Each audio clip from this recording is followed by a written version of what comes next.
I have had the opportunity twice since I started doing this to volunteer with the future homeowner at Habitat for Humanity. And if you know anything about Habitat, they expect sweat equity out of the homeowner to a tune of a bunch of hours of work, either on their home or on another home.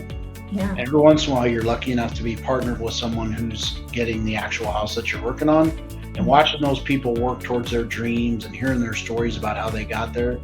It just, it reinforces the fact that you're doing a good thing and you're helping out where help is needed.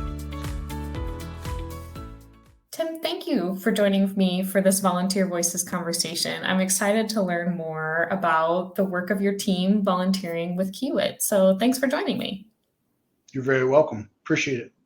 Can you tell me about the Culture of Service Committee at Kiewit? We have a committee of about 10 people, and they are individual contributors, managers, leaders.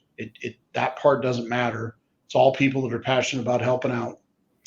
And we are responsible for vetting the ideas we get on where we should do volunteer work and putting a schedule together of that volunteer work. What keeps you showing back up to those Habitat Humanity efforts?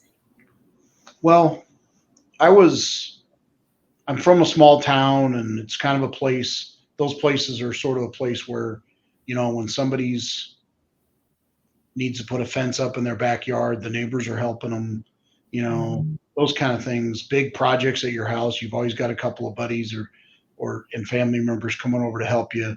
And this to me is sort of the same thing, right? Somebody needs help, you go help them. Step up and participate. You don't have to do a lot, because it's not a lot. It's a lot of people doing little things that kind of help out. I've been a high school coach for about 25 years. So big volunteerism. Yeah. And part of that is, what are we leaving for? What am I leaving for my kids, and what are we leaving for all kids? What for the future generations?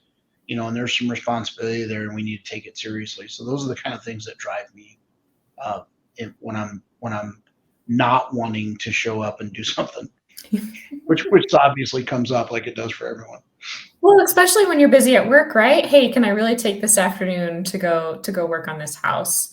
Yeah. But what does it mean to you to work for a company like Kiewit that allows you to do this community work on company time? Kiewit's core value of stewardship is driven mainly by the fact that you need to help the communities that help you be successful. And I love that about this company. The fact that we're all in on making sure that we're taking care of our neighbors and taking care of the places where our workers live. It's really rewarding in that way.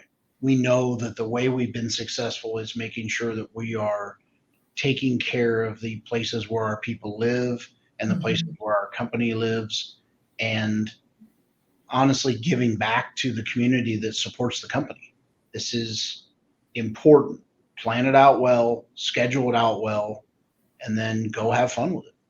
Because it is an honor. It's an honor to go out and help people and do good things for your community, and very fulfilling. If you're into this kind of thing, it's really fulfilling to go out and put a day's work in or a half day or even a couple hours, right? I mean, we have an event here for Food Bank where we never leave the office, but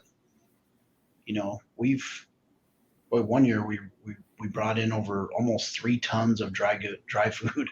So, you got to be a little creative, and you got to be a little inventive with the way that you support some of these organizations.